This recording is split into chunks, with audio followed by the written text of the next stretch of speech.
ኤርምያስ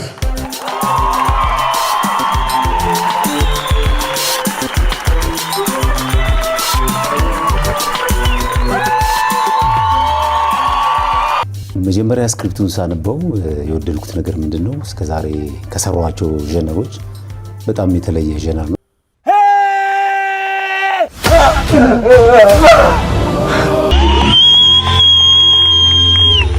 ሁላችሁም አንዴ እስኪ ለእግዚአብሔር የዶሎቢያ ፊልም መነሻ ሀሳቡ ምን ነበር?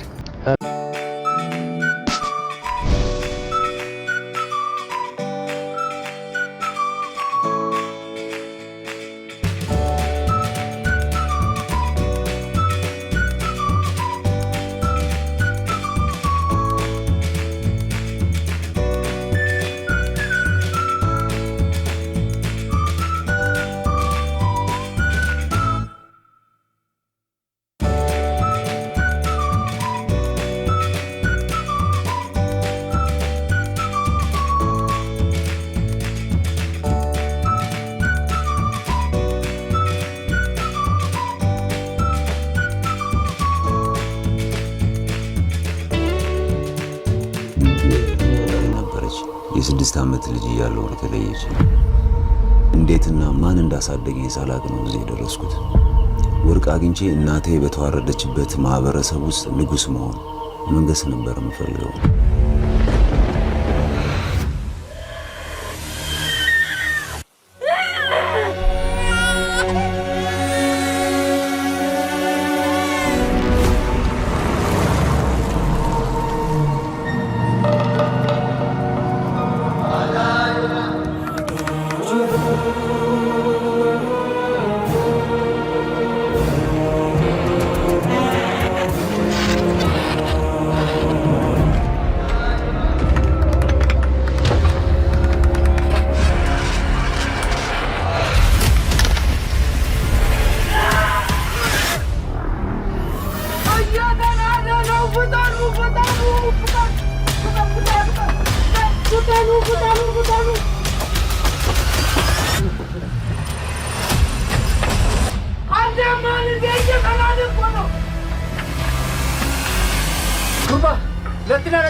ለካ መኖር ከሞት በላይ ያስፈራል።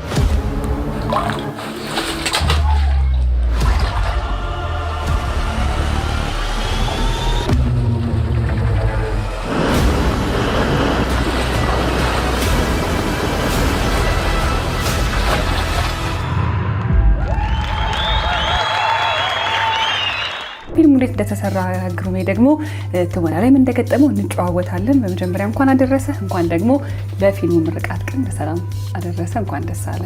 እንኳን አብሮ ደስ አለን። እንግዲህ እስከዛሬ በመጣህባቸው ስራዎች የትወና ብቃትህ ምንም ጥያቄ ውስጥ የሚገባ አይደለም። ሁሉ ጊዜ ታስገርመናለህ።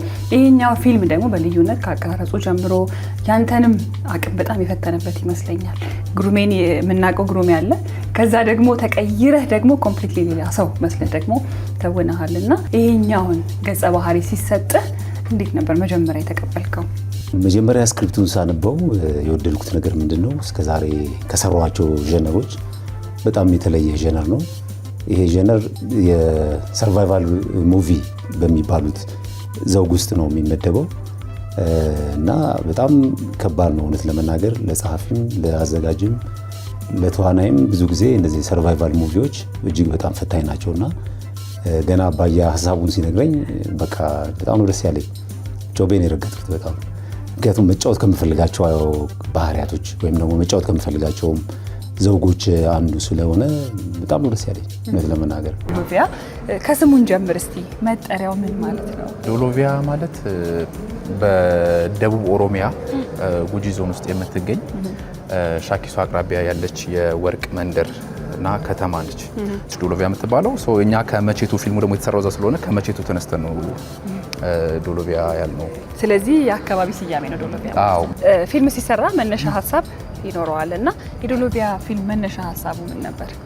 የሚገርምሽ መነሻ ሀሳቡ ማለት ነው ልጅ ሆኜ ነው ልጅ እያለን ምናምን ስለ ናዳ ዜና ምናምን እንሰማለን። የሻኪሶ ልጆች በሙሉ የሚያውቁት አንድ ነገር ምን አለ መሰለሽ፣ ተማሪ እያለን ትምህርታችን ላይ ፎከስ እንድናደርግ ስንፈልግ አርፋ አጥና ይሉናል። ትምህርታችን ላይ ሊያበረታቱን ሲፈልጉ አለበለዚያ ወርቅ ቆፋሪ ትሆንና ናዳ ይበላሃል ይሉናል። እና እኔ ሁሌ ይሄ ነገር አይምሮ ውስጥ ይመላለሳል እና ቆይ ከተናደ በኋላ የተናደባቸው ሰዎች የት ነው እንዴት ነው የሚሆኑት በህይወት ቢኖሩስ የሚለው ጥያቄ ሁሌም ጭንቅላቴ ውስጥ ነበረ። እሱን ያሰላሰልኩት ሄደ። የሆነ ቀን ሙቪ እንደማደርገው አመንኩኝና በጣም ኢቭን 79 ላይ ከ79 በፊት እኔ ተሳተፍኩበት ፊልም ከሱ በፊት ነበር ግሩሜን አግኝቼ ስለዚህ ሀሳብ ራሱ ያጫወትኩት እና እያደገ የመጣ ሀሳብ ነው። ሌሎቹ ፊልሞች በፊት ራሱ የነበረ ሀሳብ ነው። ትንሽ በአቅምም በፋይናንሻሊ በችሎታና እውቀትም ትንሽ እስክናድግ ነበር እየጠበቅን የነበረው። ልክ ያልሆነ ፊልም ማለት ወዝ በጣም ነው የተራቀቀው በሲኒማቶግራፊው ባያ ሶ ላይክ ፐርፌክት። በጣም ያላያችሁ ሰዎች እዩት። የትኛው ፓርት ምን ነበረ ጓደኛውን ሲያገኘው ወደ ራሱ የተመለሰበት ያቺ ሞመንት መኖር ከምንም በላይ ነው። ዶሎቪያ የሚለውን ፊልም አይቼ መጣ። አሁን ይኸውላችሁማ ፊልሙ በየሲኒማ ቤቶቹ ይታያል። ስለዚህ አሁን ሪቪው ከማደርግ እኔ እናንተ እዩትና አርብ ይጀምራል ተብሏል። ደስቢክ አርብ ይመስለኛል የተባለው እና የዛኔ እዩትና እናንተ እራሳችሁ ምን እንደተሰማችሁ አይታችሁት ንገሩኝ። እኔ ግን አንድ ማለት እንፈልገው ነገር ተቀላችሁ የሆነ ኢንላይት ያደረገኝ ነገር አለ። ለምሳሌ ቻቆይ አይ ዶንት ዋና ሴ ሞር ግን የሆነ ስሜት ተሰምቶኛል ስላችሁ እስኪ እዩትና እኔ እነግራችኋለሁ እንደተሰማኝ። 5:10 ነው ቤት የገባ ነው። ይመቻችሁ። ሰው ይለማማን ይላል። ከዛ ደግሞ የሆነ አረጋዊን አለች፣ እሸቱ አለ፣ ዥንጉርጉር የለበሰው ሰው እያለ በጣም ብዙ ሰው ነው ያለው ጋይስ። የሁሉ ሰው ብዙ አርቲስት ነው ያለው፣ ብዙ ቲክቶከር ነው ያለው፣ ብዙ በጣም ብዙ ኢንፍሉዌንሰር ነው ያለው፣ ብዙ ካሜራም ነው ያለው። አሁን በጣም እንትን we love it በጣም ኤክሳይትድ ፊልሙን ለማየት በጣም see ይሄ ዥንጉርጉር የለበሰ ሰውዶ ከሰላም ተስፋዬ ጋር ፊልም ሰርቶ የለ እሱ ብቻ በጣም ቆርኬ እያለ የሰራው ሰውዬ አይ ነው ቆርኬ ኦ ማይ ጋድ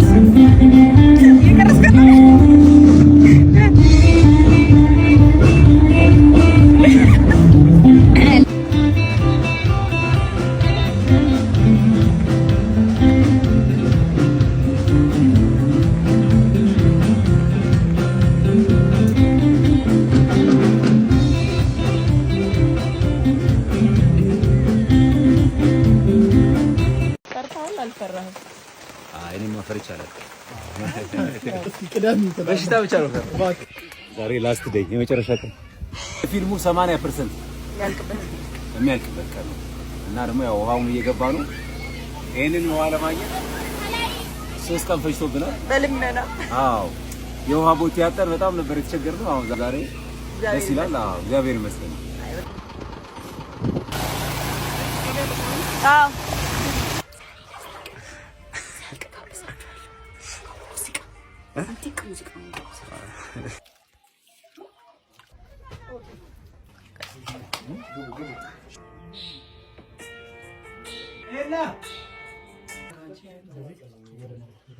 የሚደገም ሲል ነው። ምክንያቱም ጉድጓዱ አልሞላ ብሎ አሁን የእግዚአብሔር ረድቶን እንግዲህ በተፈጥሮ ዝናብ ዘንቦ ሞልቷል እና የሚደገም ሲል ነው።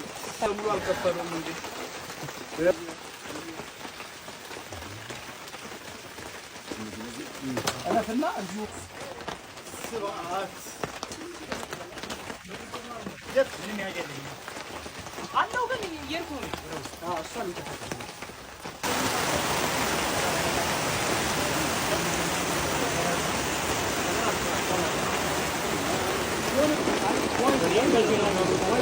ጂ አክባሪ ነን።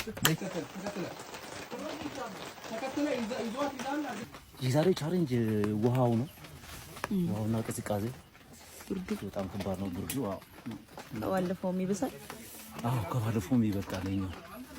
አይ ቲንክ የባለፈው ትንሽ ይሞቃል አይደል? አዎ መሰለኝ እንደዚህ አልሆንኩም ነበር። አዎ ይሄ ግን ባለፈው ውሃው ስላልሞላ እንደምንፈልገው አልሰራንም ነበር። አሁን ግን ያው ዝናቡ አግዞን ሞልቶ በደንብ የምንፈልገው ልክ እንደተጻፈው ነው የሰራነውና ደስ ይለኛል። ይሄው እግዚአብሔር ይመስገን። በጣም ቀዝቃዛ ውሃ ነው። የዝናብ ሰው እዚህ ውስጥ ለአንድ ሰዓት ተኩል ምናምን ነበር። ካሜራማኑ የሆነ ታይም ነው ግን በቃ ስራ ነው። ደስ ይላል በጣም። በዚህ አጋጣሚ አክባሪያቸው ነኝ። እኛ ከውጭ በሞኒተር ቢሆን የምንከታተለው ለአንድ ሰዓት ምናምን ያክል ውስጥ ነበሩ።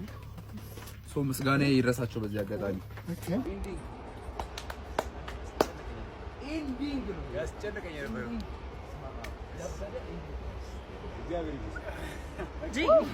ስንታየው ማለት ወሳኝ የማሳው ባለቤት እሱ ነው። እሱን የተባበረን እንግዲህ በጣም አክባሪያችን ነው። የዚህ ፊልም የጀርባ አጥንት ማለት ስንታየው ነው።